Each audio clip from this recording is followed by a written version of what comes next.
রানী রানী রানী king মানে রানী, ring মানে রাজা, TUEEN ইং, কুইং মানে রানী, কুইং মানে রাজা।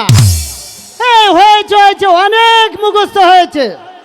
আরে এরা তো কেউ বাড়িতে নেই, তাহলে আরো 2-4 বার আমি মুখস্থ করে নেই। কিং মানে রানী, কুইং মানে রাজা, কিং মানে রানী, কুইং মানে রাজা। কি বলছিলে দাদা? এই যে দিবাকর এসে পড়েছে, এই মহাভারত। মহাভারত? হ্যাঁ, গোড়া থেকে শেষ পর্যন্ত সংস্কৃত ভাষায় লেখা। ওই দেখি। আরে দেখে কি হবে, এই তুমি কিছুই বুঝতে পারবে না। তা হোক, তবু একবার দাও একবার। ধুর পাগল, বিয়ে পাস করলেই কি এই কথা তোমার মাথায় ঢুকবে? তবু আমি দেখবো দাদা, তুমি দিবে কি না। না না দেবে না, না না দেবে না। না। কোথায় গেল সবরি, সবরি, সবরি? দাঁড়াও দাদা। সময় নেই দিবাকর, সন্ধ্যা হয়ে এলো।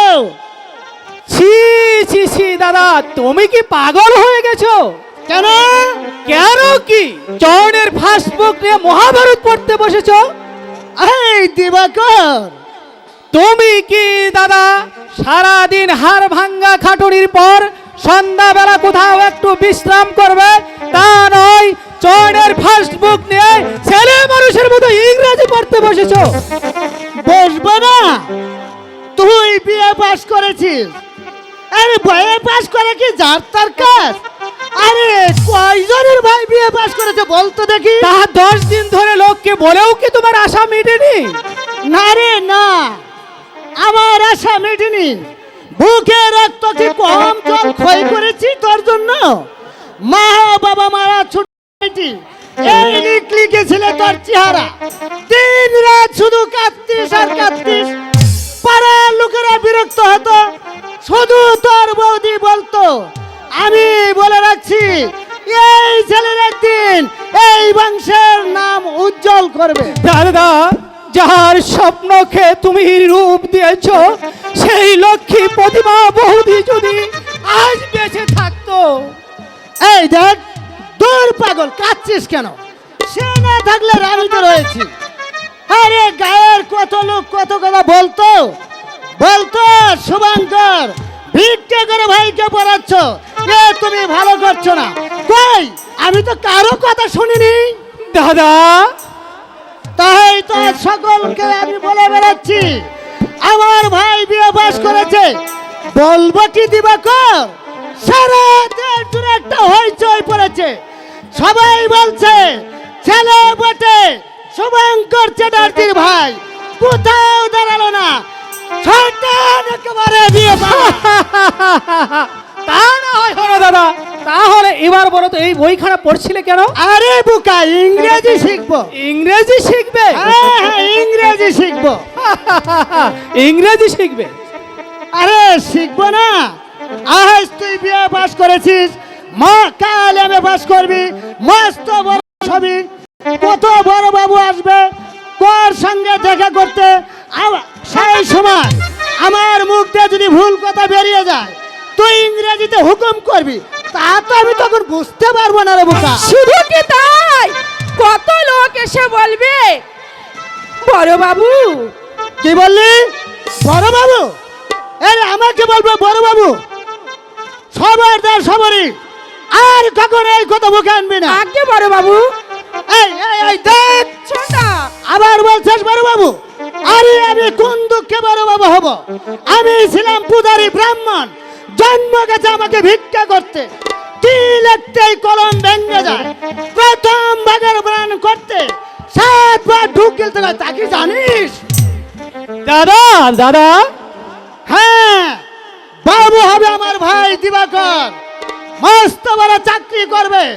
কেউ বলবে বড় বাবু, কেউ বলবে বড় সাহেব।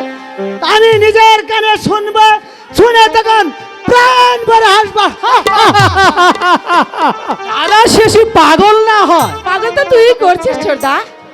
সবরি, হ্যাঁ করছিস না, আমার মতো বদনাম দাদা, দাদা। বললেই তো পারতি এমএ পাস আমার করতে গেলে কেন? খবরদার সবরি, ও লক্ষণের কথা মুখে আনবি না, এখন আর এমএ পাস বাকি।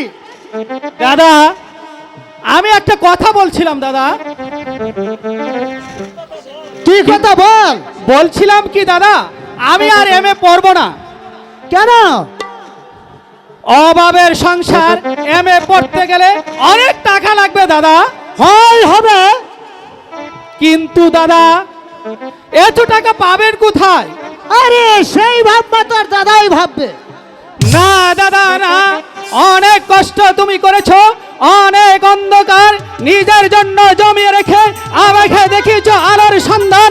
আমার মুখে এক ফোঁটা হাসি ফুটাতে গিয়ে তোমার চোখ থেকে অনেক অশ্রু বাদলের মতো ঝরে পড়ছে। আরে পড়ুক, আরো পড়ো।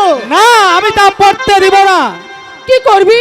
চাকরি করব, চাকরি? দাদার দুঃখ গুছাবো, চয়নকে মানুষ করব। ছোটদা, সে বড় হবে। না দাদা না, পরের কথা বলো না। চেয়ে দেখো, তোমার গায়ে ভালো একটা জামা নেই, সবরীর পরনে ভালো একটা শাড়ি নেই, চয়ন চর্ম অবধি এক ফোঁটা দুধে মুখে দেয়নি, এরপরে তুমি আমাকে বলবে এমএ পড়তে? আরে বলবোই তো, 100 বার বলবো, এমএ পাস না করলে মানুষ মানুষই হয় না। ভেবে দেখো দাদা, দেশে আজ দুদিন লাখো লাখো মানুষ এক মুঠো ভাতের জন্য হাহাকার করছে।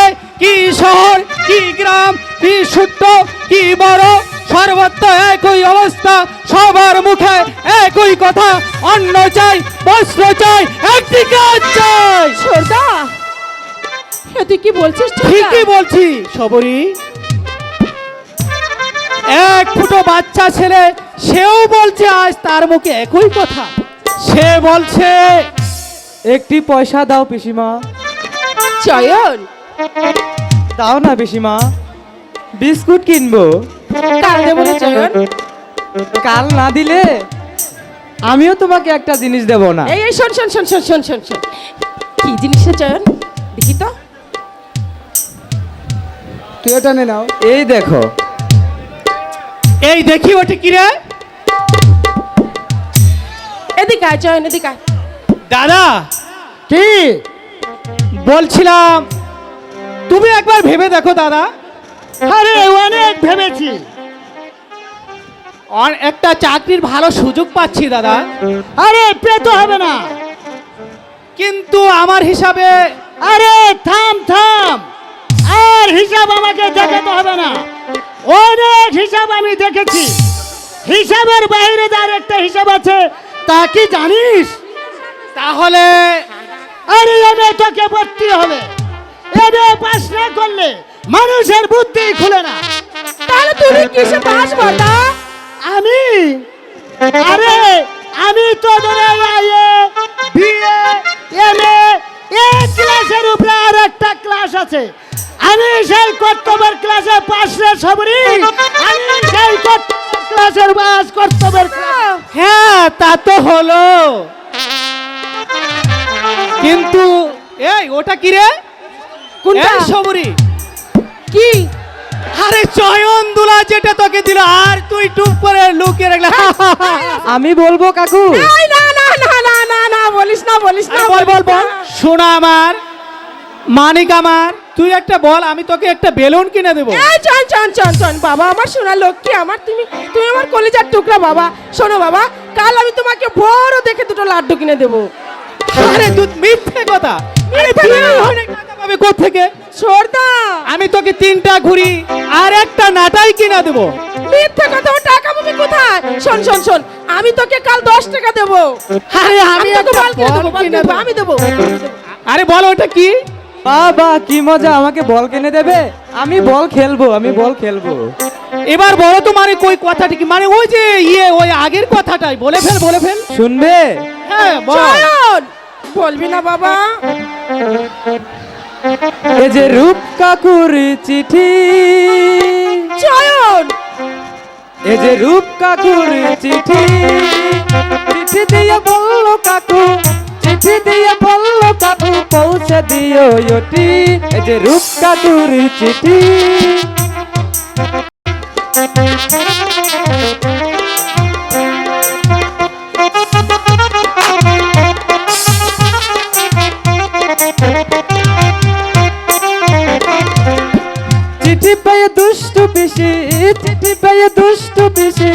হয়েছে আসবে যাই খুশি চিঠি পেয়ে দুষ্টু পিসি হয়েছে আসবে যাই খুশি চিঠি পেয়ে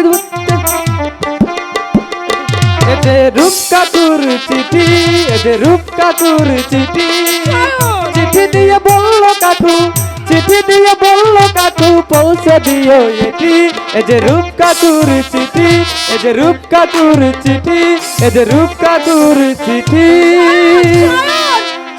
আহ দাদা লাগছে তো, ছাড় না। হ্যাঁ রে হ্যাঁ, তুই কি ভেবেছিস আমি তোকে কথা আবার কি? আরে তোর আবার কি? আরে বলছিলাম ছোট দিকে। ছোড়দা। আরে ছোড়দি ঢোকিলে লাভ কি? আচ্ছা তুই একটা কি? আমি একটা ছোড়দা আবার কি? এই যা তো এখান থেকে, যা বলছে যা। আরে বেশ তাই যাচ্ছি। একটা ভালো কথা মনে পড়ে গেছে। কি কথা? এই উপের নাকি অসুখ করেছে। অসুখ করেছে? আমার ছাই করেছে। ছোড়দা ওকে বেশ ভালো করে বুঝে নিলাম। শোন ছোড়দা, তুই একটা কাজ কর, তুই এমএ পড়া বাদ দিয়ে বরঞ্চ একটা কাজ কর, তুই প্রথম ভাগ পড়া শুরু করে দে। অন্তত আর কিছু বুঝতে না পারিস, এটা বুঝতে পারবি কোনটা অ আর কোনটা আ। হ্যাঁ চিনেছি রে, চিনেছি, খুবই চিনেছি। দেবতার মতো দাদা, তোর মতো চিনি হবই বোন, ফুলের মতো ছোট্ট চয়ন, সবাইকেই আমি চিনেছি, কিন্তু চিনতে পারছি না বড় লোকের ছেলে রূপকে। সে বিয়ে করতে চায় আমার বোনকে। তা যাকে বাবা ভালোই হলো, প্রথমে আমি দুইটা আইন জারি করব। প্রথমত আমার এমএ, আর দ্বিতীয়ত সবুরির বিয়ে। মন্দ নয় স্যার, শুভঙ্করের অবস্থা কেমন দেখলে? একেবারে গরিব স্যার, সংসার বলে টুপোর, সংসার চলে কি করে? সম্পূর্ণ রূপ সাহেবের টাকায়। কি বলে ম্যানেজার, রায়বাড়ির টাকায় চলে একটা ভিখারির সংসার? তাই তো চলছে স্যার। না, তা আমি চলতে দিব না। যে সম্পদ আমি বুকে রক্ত জল করে গড়ে তুলেছি, যার পিছনে রয়েছে রায় বাহাদুর ভুজঙ্গ নারায়ণের অক্লান্ত পরিশ্রম, তা থেকে আমি একটা পয়সাও অপচয় হতে দিব না। আর একটি কথা, শহর থেকে দিবাগর শ্রমিক গড়ে তুলছে, এর সাথে কারখানার শ্রমিক ইন্ধন যোগাচ্ছে, এর সাথে স্বাধীনতা রূপের অর্থ পরিবর্তন হলে আমাদের মতো শ্রেণীর লোকদের অত্যন্ত দুর্নীতি দেখা দিবে। আপনি কিছু ভাববেন না স্যার, আপনি কিছু ভাববেন না। ওই আর অসুখকে একটু উচিত শিক্ষা দিতে হবে, রূপ আর সবরের বিয়েতে ফাটল ধরিয়ে দিতে হবে। আমি সব ব্যবস্থাই করে রেখেছি, আপনি চেষ্টা করে দেখুন। ওই রূপ যদি বিয়েতে অসম্মত হয় তাই ভালো, আর তা না হলে আমার প্ল্যান মতোই কাজ করতে হবে। নিশ্চয় ভিখারি শুভঙ্কর চ্যাটার্জির বোনকে বধূ করে ঘরে আনলে রায়দিগির রায় বংশের আভিজাত্য ধুলোর সাথে মিশে যাবে। তাছাড়া শুনেছি স্যার, মেয়েটি ভালো নয়, পাড়ার কতগুলো রংবাজ ছেলের সাথে। থামো ম্যানেজার, কুমার রূপনারায়ণকে পাঠিয়ে দাও। এক্ষুনি যাচ্ছি স্যার। হ্যাঁ, আর শোনো, ভুবন সিংহকে দিয়ে শুভঙ্কর চ্যাটার্জিকে ডেকে পাঠাও। পাঠিয়েছি স্যার। পাঠিয়েছো? হ্যাঁ স্যার, তাকে আপনার দরকার যে নেই, আমি আগে থেকেই কাজ সেরে রেখেছি। শুভঙ্কর চ্যাটার্জি এখনই আসবে। আমার কথা সত্য না হলে ওনাকেই জিজ্ঞাসা করবেন আমার কথাগুলো সত্য কি না। এত নিচে নেমে গেছে রূপনারায়ণ। আপনি জানেন না বাবা, দাদা আজকাল ডিম পর্যন্ত করছেন। দীপনারায়ণ, হ্যাঁ, সেদিন আমি শিকারি থেকে আমি নিজের চোখে দেখেছি। দেখেছো? দেখেছো কেন বলনি কেন? আর কেন বলনি যে দীপনারায়ণ বিলেত থেকে ফিরে এসে একটা অমানুষ হয়ে? রূপনারায়ণ, আপনি আমাকে ডেকে পাঠিয়েছেন কাকা? হ্যাঁ, কেন? লোকের মুখে সব কি শুনতে পেলাম। কি শুনছেন বলুন? শুভঙ্কর চ্যাটার্জিকে চেনো? হ্যাঁ চিনি। তার সাথে তোমার কতদিনের পরিচয়? কিছুই না, শুধু তার ভাই আর আমি একই স্কুলে লেখাপড়া করতাম। এবং তার সাথে তোমার দীপ, সীমা ছাড়িও না। তার নাকি একটা বিবাহযোগ্য বোন আছে? আছে, আপনি ঠিকই শুনেছেন কাকা। এবং তার সাথে তোমার কতদিনের সম্পর্ক? অনেক দিনের। বাবার সঙ্গে যখন আমি প্রথম মন্দির বুরমাইলে গিয়েছিলাম তখন থেকে তাকে আমি চিনি। সে তো আমিও চিনি, অনেকেই চেনে। তোমার চেনা আর আমার চেনা অনেক তফাৎ। সে তো হবে, তুমি বিলেত থেকে শিখে এসেছো কিনা? ইচ্ছা করলে তুমি বিলেত থেকে ঘুরে আসতে পারো। না, যাক, বাজে কথা বাদ দাও। আমার প্রশ্নের জবাব দাও। বলুন। তুমি নাকি শুভঙ্কর চ্যাটার্জির সংসার চালাও? মিথ্যে কথা। শুভঙ্কর চ্যাটার্জির বোনের সাথে মেলামেশা করো, এই বোধহয় মিথ্যে। না। কেন? কারণ আমি তাকে ভালোবাসি। ছি, ছি, ছি, ছি, ছি, ছি, ছি, ছি, ছি, ছি, ছি। কথাটা বাবার মুখের উপর বলতে তোমার লজ্জা হলো না? লজ্জা শরম আমি বিলেতের মাটিতে রেখেছি দীপ্তারণ। তোমার মতো রাতের অন্ধকারে অভিনয় করে দিনের আলোতে লজ্জা দেয় আমার সেন্টিমেন্টে বাদে। রূপনারায়ণ, শুনুন কাকা, আপনি আমাকে ডেকে না পাঠালো আমি নিজেই আসতাম আর কথাটা আপনাকে জানিয়ে দিতাম। কি কথা? শুভঙ্কর চ্যাটার্জি বোন সবরীকে আমি বিয়ে করব। দাদা, তুমি কি মদ খেয়ে এসেছো? মাতালের সঙ্গে লড়াই করতে হলে মদ খেয়ে আসতে হয় দীপনারায়ণ। তোমার স্পর্ধা আকাশ সরিয়ে গেছে দীপ রূপনারায়ণ। তুমি মনে করো না যে যা খুশি তুমি তাই করবে। তোমার মনে রাখা উচিত এখন বেঁচে আছে রায় বাহাদুর ভুজঙ্গ নারায়ণ রায়। কাকা, তুমি চেনো না জানো না ওর ঐতিহ্যের ইতিহাস, যার নামে সারা রায়ডিকে থরথর করে কাঁপে, যার খেয়াল খুশির উপর নির্ভর করে রায়বাড়ির উতান পাতান। তুমি ভুলে গেছো, দাঁড়িয়ে আছো তুমি তারই সামনে। আপনিও ভুলে গেছেন কাকা যে রূপনারায়ণ আজ আর অবলক নয়। এই সম্পদ গর্বাজ আপনি সমাজে লব্ধ, এই সম্পদ অর্ধ অংশ আমার। স্বাধীনতা মানুষের জন্মগত অধিকার। স্বাধীনতা মানুষের জন্মগত দেয়ার কাকা। লেখাপড়া শিখেছি আমি, বিলেত থেকে ফিরেছি ডাক্তারি পাস করে। আমার রিকোয়েস্ট, আপনি আমার ব্যক্তি স্বাধীনতায় হস্তক্ষেপ করবেন না। রায়বাড়ি মেরে একদিন এই মাঠে মাঠে গোবর কুড়াতো। শোনো রূপনারায়ণ, রায়বাড়ির একটা পয়সাও আমি তোমাকে দেব না। কাকা, তোমার স্বর্গগত পিতার উলে স্পষ্ট লেখা আছে, রূপনারায়ণ যদি বংশপাত কলঙ্ক মর্যাদা করে তাহলে সমস্ত উত্তরাধিকারী থেকে সে বঞ্চিত। কাকা, দাদা, তবু সেই তুমি গরিবের মেয়েকে ভুলতে পারবে না? না। তুমি উচ্চ শিক্ষিত, তোমার জন্য আমি উচ্চ শিক্ষিতা মেয়ে এনে দেব। ভালোবাসা শিক্ষা হিসাব করে না কাকা। দাদা, এই তুমি থামো দীপনারায়ণ। রূপনারায়ণ, সত্যি তুমি আদর্শবাদী, সত্যি তোমার শিক্ষার মান মর্যাদা অনেক উচ্চ। তাই আমি একান্তই তোমার উপর খুশি হয়ে শহুরীকে পুত্রবধূ হিসেবে বরণ করে নিব। কাকা, এতক্ষণ আমি তোমাকে পরীক্ষা করছিলাম রূপনারায়ণ। আপনি হ্যাঁ, আজ সকালে বোম্বাই থেকে কোম্পানি চিঠি পেয়েছি, কাল সকালে তোমাকে বিমান যুগে বোম্বাই যেতে হবে। আমি তৈরি কাকা, তবে একটা কথা বলতে চাই। বলো। মিস্টার ঘোষাল লোকটা বেশি ভালো নয়। সে আমি জানি রূপনারায়ণ, আপনার এই কথা বুঝতে পারছো না, আর পারবে নাও কোনোদিন। কারণ রায় বাহাদুর ভুজঙ্গ নারায়ণ যাকে তাকে সহজ কথা বলে না।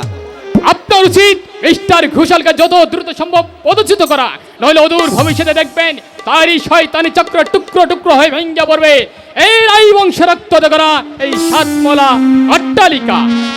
দাদা, আর তোমাকে একটা কথা বলা যায় দীপনারায়ণ, কথাটা তুমি মনে রেখো। আত্মীয়তার বিশ্ব ভালো আর অনাত্মীয়তার মধু ভালো নয়। বাবা, মূর্খ রূপনারায়ণ, এবার তোমাকে বুঝতে হবে ভুজঙ্গর আসল রূপ। তার বিষাক্ত ছবলকে দুনিয়ার বুক থেকে বিদায় নিতে হবে। চোপ, কে যেন এদিকে আসছে। কে কে কে কে? আমি শুভঙ্কর চ্যাটার্জি। তোমার নাম শুভঙ্কর চ্যাটার্জি? আজ্ঞে হ্যাঁ। রূপনারায়ণের কত টাকা তুমি আত্মসাৎ করেছো? তার অর্থ বুঝতে পারলে না ঠাকুর? আজ্ঞে না, লেখাপড়া তো শিখিনি, যাদব বৃদ্ধি করে সংসার চালায় এমন জানলে ভাইটিকে সঙ্গে করে নিয়ে আসতাম। কি করে তোমার ভাই? আজ্ঞে এমএ পড়ছে। তাহলে রূপনারায়ণের টাকায় বেশ ভালোই দিনগুলো চলছে। এই কথা বলছেন কেন? ও তো আমাকে একটি পয়সাও দেয়নি। তোমাকে না দেখ, তোমার বোনকে তো দেয়। ছি ছি ছি, আমার বোনকে আপনারা চেনেন না। খুব চিনি। তোমার বোন যৌবনে জ্বলন্ত বাজিয়ে রূপের কাছ থেকে অনেক টাকা অনেক গয়না আদায় করেছে। এই বাবু, কথাটা বলতে আপনার জিব্বাটা খসে পড়লো না? শুভঙ্কর, শুভঙ্কর চ্যাটার্জি কারো চক্রাঙ্গনীতে ভয় করে না, কার একটি পয়সা সে খায় না, কার কাছে আলো সে পাও দেয় না। এই শোনো শোনো শুভঙ্কর, রাগ করো না। এ আমার কথা নয়, রূপ সাহেব নিজেই তোমার বোনকে চিঠিতে লিখেছে। কই দেখি চিঠি। এই যে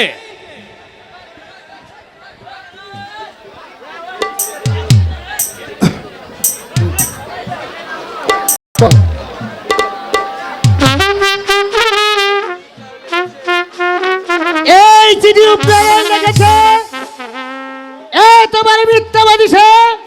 না না না, অবিশ্বাসের কারণ নেই, তার হাতে লেখা আমি চিনি। কিন্তু কই, কোথায় সে মিথ্যাবাদী শয়তান? তাকে দেখুন, দেখিয়ে দেয় তার কেমন বুকের পাটা, কেমন সে শিক্ষিত শয়তান। এক কাজ করো শুভঙ্কর, রূপের সঙ্গে তোমার বোনের বিয়ে দাও। না না না, সেই মিথ্যাবাদী শয়তানের সঙ্গে আমার বোনের বিয়ে হবে না। এই চিঠি নিয়ে আমি চললাম, 7 দিনের মধ্যে আমার বোনের বিয়ে দিয়ে এই চিঠি আমি তার মুখের উপরে ছুঁড়ে ফেলে দেব। নন্দীপুরের 5,000 মানুষের সামনে তাকে আমি মিথ্যা প্রমাণ করব। তার মুখের উপরে তার মুখের মুখোশ খুলে দিয়ে সবার সামনে তাকে আমি হিয়া প্রতিপন্ন করে বুঝিয়ে দেব যে শুভঙ্কর চ্যাটার্জি গরিব হতে পারে, কিন্তু ছোট লোক নয়, ছোট লোক নয়।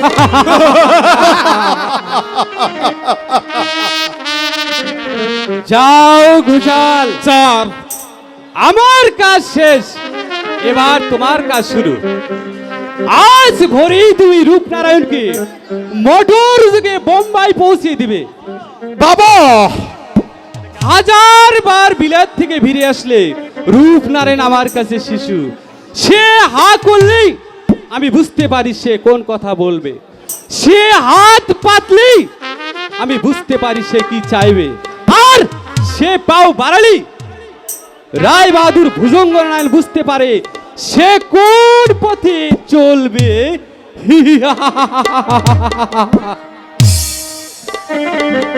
আচ্ছা মিস্টার ঘোষাল, চিঠিখানা কোত্থেকে ম্যানেজ হলো? জাল করেছি।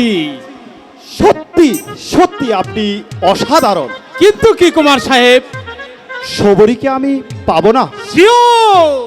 কিন্তু কিভাবে? সে কথা এখানে নয়, গ্রিন গার্ডেনেই হবে। বেশ, তাই হবে মিস্টার ঘোষাল। তবে হুঁশিয়ার মিস্টার ঘোষাল, ভ্রমরের একটি ডানা ভেঙে মুচড়ে মুচড়ে দেওয়া হয়েছে, আরেকটি ভ্রমর মধুর তৃষ্ণায় মাতাল। সেই মাতাল ভ্রমরটি হলাম আমি। আপনার সাথে আমার শেষ কথা, 2000 টাকা আর 5 বোতল লেবেল হোয়াইট হুস্কি। আজ রাত্রে আমি ওই গ্রিন গার্ডেনে পৌঁছে দিচ্ছি।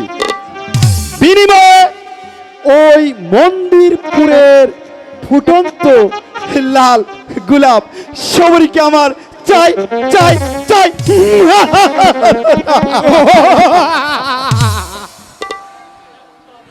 একটা মেয়ের যৌবনের বিনিময় মাত্র 2000 টাকা।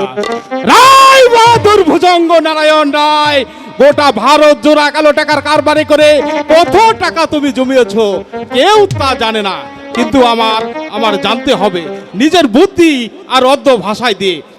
তোমাকে আমি পথের ফকির বানিয়ে তোমার সব কিছু আত্মসাৎ করব আমি, তবে আমার শান্তি, তবে আমার তৃপ্তি। এর জন্য যদি প্রয়োজন হয় তোমাকে আমি টেনে হিসড়ে নামিয়ে আনবো রক্ত নদীর মাঝখানে, যেদিকে চাইবে শুধু রক্ত রক্ত রক্ত।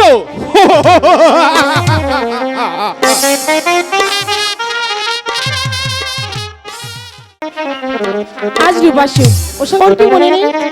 5ই ডিসেম্বর আমার জন্মদিন, একটা উইশ পর্যন্ত করলো না, অথচ তার কোনো খবরই নেই। আমাকে তো সে ভুলেই গেছে, আমার জন্মদিনের কথাটাও তার মনে নেই। আমি কোনো কিছুই ভুলে যাইনি শবরী, আর আর তোমাকে তো ভুলে যাওয়ার প্রশ্নই ওঠে না, কারণ তুমি হলো আমার হৃদয় রাজ্যের প্রিয়তমা। আচ্ছা বলো তো, আজ কয় তারিখ? আমি ভুলে জানি, আজ 5ই ডিসেম্বর তোমার জন্মদিন। ও, তাহলে মনে আছে। তো মনে যদি থাকে তাহলে আসতে তো দেরি করলে কেন? সরি, একটা জরুরি কাজ আছে। আগামীকালই আমাকে বিমান যুগে বোম্বে যেতে হবে। আগামীকালই চলে যাবে? হ্যাঁ, এই জন্যে কাপড়গুলো লাগেজে গুছিয়ে নিলাম, তাই আসতে তো দেরি হলো। আজই হঠাৎ বোম্বে যেতে হবে তোমাকে? হ্যাঁ, বোম্বে কোম্পানি একটা মিটিং আছে, কাকা যেতে পারছে না, তাই আমাকে শীঘ্রই যেতে হবে। তবু কেন জেনে আমার খুব ভয় করছে। কোনো ভয় নেই মনে হচ্ছে প্রিয়তমা। একটা অচেনা ঝড় এসে কি যেন আমার জীবন থেকে সব কেড়ে নিয়ে যাচ্ছে। না শবরী, কোনো ভয় নেই। মিটিং শেষ করে বোম্বে থেকে আমি 2-1 দিনের মধ্যেই ফিরে আসবো, আর এসে আমি প্রথমে তোমার সঙ্গে দেখা করব। সত্যি এই বলছো? এই শোনো, বলো। তোমার এই জন্মদিনে আজ তোমাকে আমি এই উপহারটুকু দিলাম। এই উপহারটুকু তুমি দেখবে আর মনে করবে আমি সব সময় তোমার পাশে আছি। তোমারি উপহার আমি চিরদিন ও গরে যাব। তোমার উপহার আমি চিরদিন ও গরে যাব। আমারই উপহার তুমি চিরদিন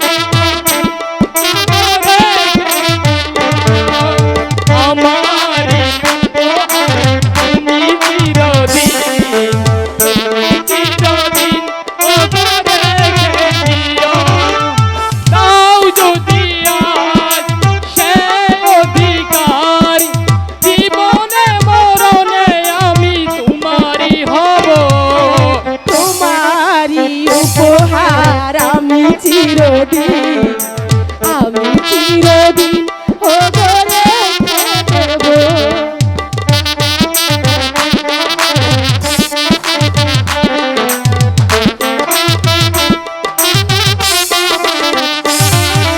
দাও যদি অপমান, তোমার হব তুমি ছাড়া এ জীবনে নাই তো কিছু। তোমারই উপহার আমি চিরদিন ও ঘরে রেখে যাব। তোমারই উপহার আমি চিরদিন ও ঘরে রেখে যাব।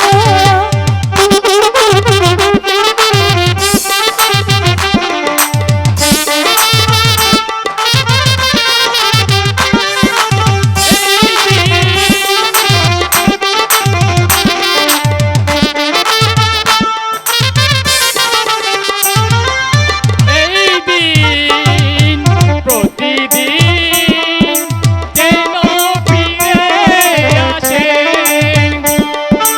ছায়া হয়ে থেকো গো বন্ধু আমার পাশে।